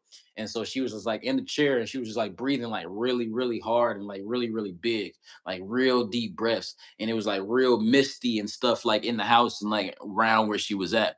And then like I wasn't scared though. It was just like the movies, like if you can see it. I was just like a movie. I was right there, and I was just looking at her, and it was kind of like an echo voice of mine, and I was like, "Granny," that's what we call it, Granny. I was like, "Granny," and she was like, "Hey, baby," that's what she used to say to me. And then she was like, "Hey, baby," and then she was talking about my aunt Margaret, who at the time was really, really, really sick, and I didn't know this. Like I didn't know this in the real world. But she was like, "Where? I'm looking for Margaret. Where's Margaret?" Being the little selfish that I can be, being a little selfish a hole that I could be at that age. Even nowadays, sometimes I was kind of like, yeah, Auntie Margaret's cool. What about me? Like I kept kind of like bring the conversation back to me, like, no, Granny, like, am I okay? Like, cause I realized I was lucid in the dream. I realized I was dreaming, but I realized I was in the spiritual realm. So I'm like, let me try to like ask her some oracle stuff. And she was like, you gonna be fine, baby. Like basically, I didn't come here for you. I came here for Margaret. And she kept saying, "Where's Margaret? Where's Margaret?" So I've experienced dealing with ancestors that way. But this way, yeah, as I understand it, and I'm glad you gave your perspective too, because that's really interesting. I haven't heard the perspective of that's humans trapped in their ego, and but that's still a human life force. I haven't heard that before, so that's really cool. But yeah, man, that's two different perspectives on who's talking to you. So this is a really cool show, by the way. For those of y'all that's watching this, don't forget to double tap the screen. You just gotta double tap it like that right there, and that just gives us a like. Don't forget to like, comment, share, subscribe. Also follow our guest channel at Hunter Salazar. Today we've talked about some really interesting things, and I want to surmise everything, make sure we covered everything, and get into something else if there's room for it. But so far we talked about fluoride and how different things can calcify your pineal gland. And did y'all know that the pineal gland was supposed to be the size of a golf ball? I did not know that. I thought it was only be supposed to be like the size of a fingernail, because again, when they show you in like medical pictures and stuff like that, there it's very small. So I didn't know that. I also didn't know that Solomon, that working with demons and angels and stuff. Well, really demons. I didn't know that he was like it was not a good idea for him. I thought it was like a good idea for him because that's like what you're supposed to do. So we're kind of talking about that, and then help me out. What else we talking about? We talked about the different dimensions and how the subconscious is connected to a deeper sense of self and how it relates to you. We also talked about Ma Kali a little bit, and we also talked about how different beings control the outer space or the Right. outer darkness, and what that means, and how there are many forces at work on this earth, but many other planets with sentient life around the world or around the cosmos. And he was throwing out this dude. I kind of want to if you re surmise it for me again. You saying that it's demonic forces that are operating in the guise of planets. Like, so are they like the whole planet? Are they the reason that it's raining diamonds on Neptune, Pluto, wherever the case that may be? Are the constant forever storm that's going on in Jupiter? You know what I'm saying? Would you say that these are these demonic beings that are operated? Because I mean, let's just talk about, before you answer that, let's just talk about, because this even kind of relates to Christian lore as well, with just how these beings operate. Because like what Jupiter is known as like Satan and stuff like that, there, or Neptune and stuff like that. So it's kind of like it's similar. I'm not, I'm the way I'm describing is kind of dumb. So you understand it. How do these demons relate to the planets? And is that what you're talking about? These demons are the planet or operating in the planet? I know what you're saying. So basically there is like a fight going on between like angelic beings and demonic beings on the planets. I wouldn't say that the planets themselves are the demonic beings, but there is this huge fight going on in places where there doesn't seem to be any like actual life. This is where a lot of these forces kind of like have their fights, because to actually have their fights on earth, it's really hard for them to do so because we have so much protection from just God in general. I would call, Kali protects us. I would say that Indra protects us. But like, so the fight can't happen. It's almost like the demons and various angelic beings know that they can't go to the police department in order to have a beef or to fight each other. So they're going to places where that isn't the police department in order to fight each other. The And places where they can fight and it's not going to be broken up. So that's what's happening on places like Neptune, Saturn, Pluto, Mars, Mercury, where we have these oceans of I think it's even Mercury, just like oceans of Mercury, like boiling. But we have all of these forces fighting each other in places where it is not hard to do so. It's almost like they're going to back alleys in order to fight rather than going to the police station. But Earth is like the police station, and they know it's not great to fight here, so they're fighting elsewhere in essence. But it doesn't look like demons and angels fighting. It looks like these crazy elemental things going on, but in essence, that's what's going on in other planets in this solar system and in other solar systems. And then there's other, and in Hinduism, we believe that there is other planets like Earth in this universe, and then similar things are happening in their solar systems. But yeah, so it's a very big world, or it's a very big cosmos. Let's put it that way.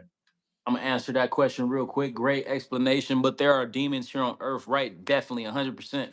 Before you respond to that too, or as you respond to that too, so you subscribe to the idea that there is a space that there's like so because this is what I'm saying. I don't get it, bro. I don't get what the heck is out there because I don't believe that we've ever been out there.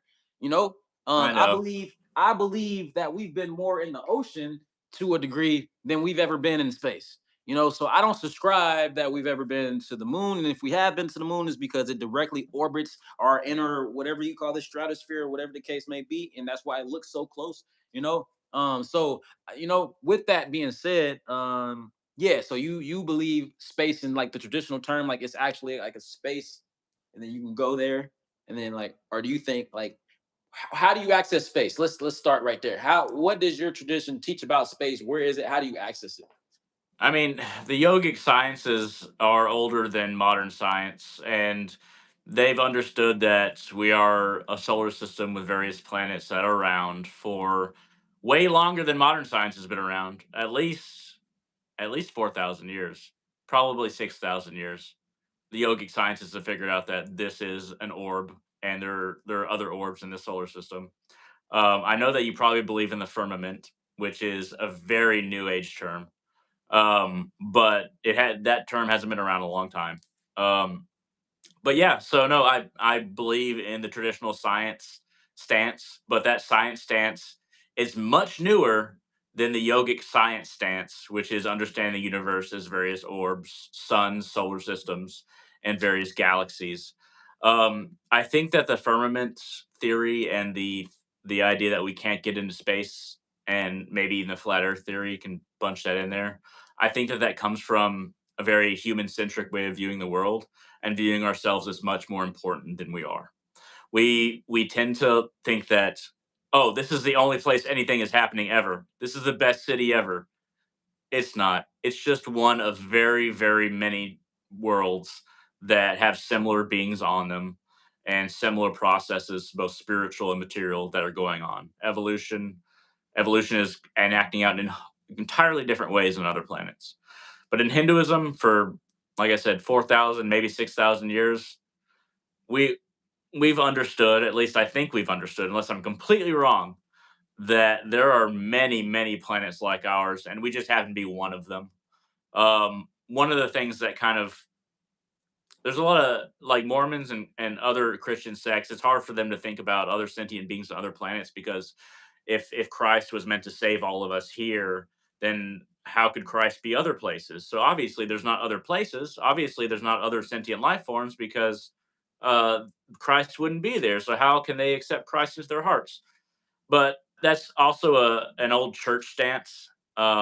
So there was this. A lot of people got burned at the stake for saying that the sun didn't revolve around the earth, but the earth revolved around the sun. A lot of people got burned for that, Dang. and a lot of people got burned for just saying that the earth is round. But it's making a comeback because disinformation and information is so diluted that you can make anybody believe anything with a certain amount of bullshit. Um, and that's my view. Right on. I would say to kind of like I guess what I really believe. I would say more so. I don't necessarily believe that we're the center, like the center of like we're the main character. I don't subscribe to the idea that I'm the main character or that humanity in itself is the main character story in the grand scheme of creation. Because the grand scheme of creation is literally if I believe in God as I understand God, then like you're saying, different galaxies, different everything. Like God is just wow. Like even saying God is kind of like a disrespectful term. You know what I mean? Like so, I don't subscribe that I'm the main character. What I'm saying, what I believe though, is that like I'm kind of like in jail. Like I'm in jail on this. Like I'm trapped. That's what I do kind of feel like I'm trapped just because of my experience and then also the text. I mean, the text does say that the waters would be separated and that we would be put into this dome shape, type of sphere, type of thing. So It's I called got an that. atmosphere. Yeah, we're in an atmosphere. I We got are. that going on. So I got that going on. But yeah, I more so feel like I'm kind of like cut off from everything else. Like I'm on house arrest, or like I'm the overprotected kid in the neighborhood who doesn't know about anything else. My world is my house. I'm from Earth for real. But when I really could be from whatever the rest of the galaxy calls the neighborhood. But you just said something too that's pretty cool.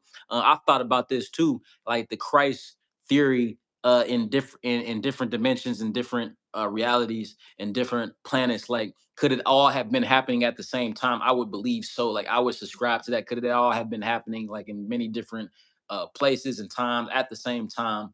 This thing, I would say so. Like, if we went to a different planet like that's like Earth, they would have their Christ would be called whatever it would be called. You know what I mean? I subscribe to that for sure. Um, So you believe in avatars then, actually? um, So avatars are just basically incarnations of God that enter a world, a plane of existence, in order to raise up the denizens of that place towards God.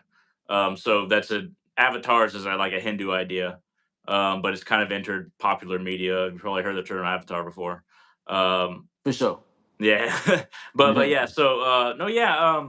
I think that every planet in this universe and other universes will have their version of somebody like Christ. They might not be called Christ, but they will have their version of that will help raise up their people towards God. So that I think I agree with you on that for sure. I would almost throw prophets into that avatar bunch, just as a Christian means of understanding that. I would throw prophets in there because I believe it says it even in the Bible and stuff like that. He had the spirit. Isaiah had the spirit of David, and David had the spirit of Isaac, and so on and so forth. And that certain prophets will be raised up. And I'm from the understanding that we're all in this big pot and that we just keep returning the sender and then coming right back. So that's kind of avatarish for sure. And in my understanding, um, do you think tarot reading is demonic? I'm gonna let you go, and you already know. You know what I mean? I'm gonna let you go, and I'm gonna say mine. Go ahead. Um, so any kind of paradigm, any kind of What that set means, of sir? symbols, any kind of set of symbols can be positive or negative. I have basically a Kali Oracle tarot deck that's very positive, but you might have a demonic tarot deck where that is basically various demons. It completely depends upon the tarot deck what you're accessing. It's almost like you're given like a certain amount of computer codes, and then this set of computer codes can access this various set of patterns that can give you certain outputs. So it completely depends on the tarot deck. Generally, is tarot demonic? No. Generally, I think tarot is usually pagan. But if you are if you are not pagan, if you're Abrahamic in your understanding, then you might think that that is demonic. But generally, I would call tarot more pagan than demonic in my understanding. Break down pagan for us, Uh, please. the belief in the belief in various sets of gods that have to do with the earth, have to do with the various elements, and have to do with the various aspects of human nature. So that's my understanding of pagan, but that will not be the Webster's dictionary understanding of pagan. Uh, but yeah, I dig that interpretation, because yeah, I mean that's what it is. I mean, it's the worship of different like governing bodies over this plane. Different for seasons for different reasons. Um, is tarot card reading demonic in its essence? Um, if I'm coming from the Abrahamic understanding, um, we should consult no oracles, and we should have no idols. So anything that has idols, and what is an idol? Anything that we put in relation to being at the same height as God, or giving us access to God. So in that same breath, I shouldn't be wearing crosses. I shouldn't be doing a lot of stuff. You know what I mean? Um, Here's the thing, bro, and this is why I like the Solomon conversation in relation to this. One, because Solomon, I believe, was foolish in his pursuit of wisdom. Wisdom made him a fool, I believe. It made him a fool because he thought he almost. I'm not. I'm not saying he wanted to be God, but he almost thought he could be right, like right next to God or something like that. That's just the vibe I get, from as I learned about Solomon. It was very, like Hunter said, it was very foolish of him to think that he can manipulate demons as a human, with his fleshly body. Like, what made him? And as you read the text, it doesn't say that he consulted God about that. It's just something that he did, kind of on his own recognizance. So, and it led to his downfall. So, well, I do think, because I'm not. When I be talking to y'all, I don't come from a place of just complete ignorance. I used to do tarot cards all the time, kind of daily.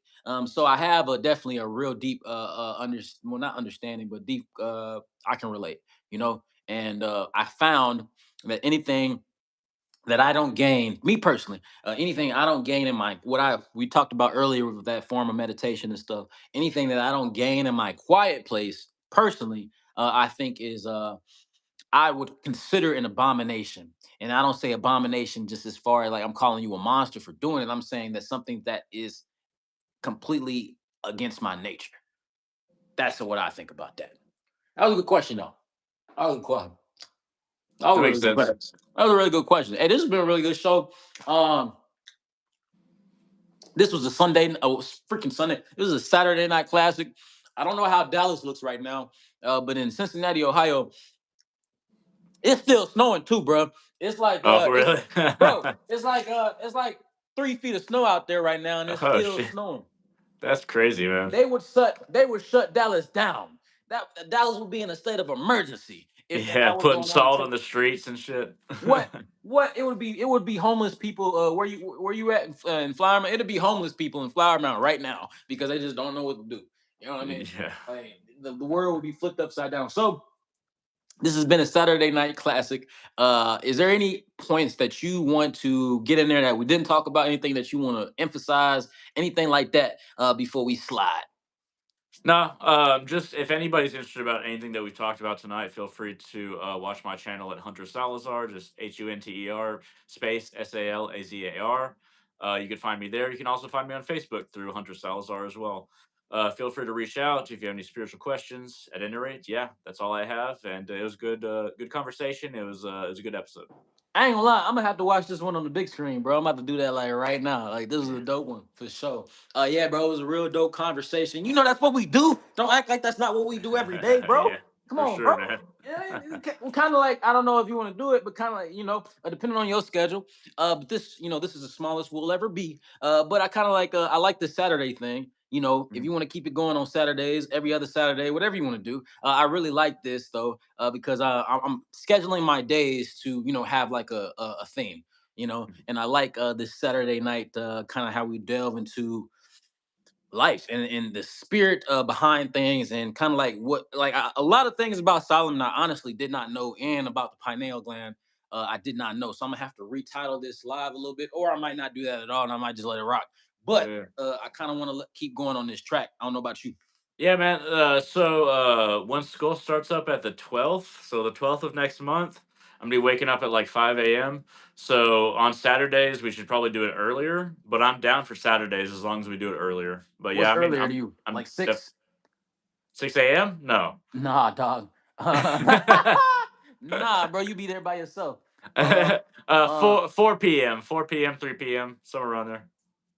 what about your 5 p.m. My 6? That could work.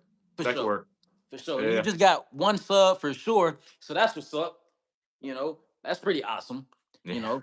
I But dig make it. sure y'all tell everybody about us. Make sure you like, comment, share, subscribe. We are the biggest, by the way. I appreciate you for stopping by on another episode of Let Me Talk because this is our time, people. We are the revolution. The way that we ascend and the way that we get through things in this planet in these wicked times is by having conversations and understanding each other and coming together because we're better together than we are separate. And this is really cool. Thank you both. Truthfully, keep it up, like it up. Right on. Thank you. guys, for being here. And for those of y'all that's been stopping by, for those of you guys going to be watching this back, don't forget to like, comment, share, subscribe to both myself, Hunter Salazar. I love you with the love of God and the Most High. I'll see y'all next time, Lord willing. Appreciate you too, bro. I'll see you next time, Lord willing. Peace out, dog. See ya. Later.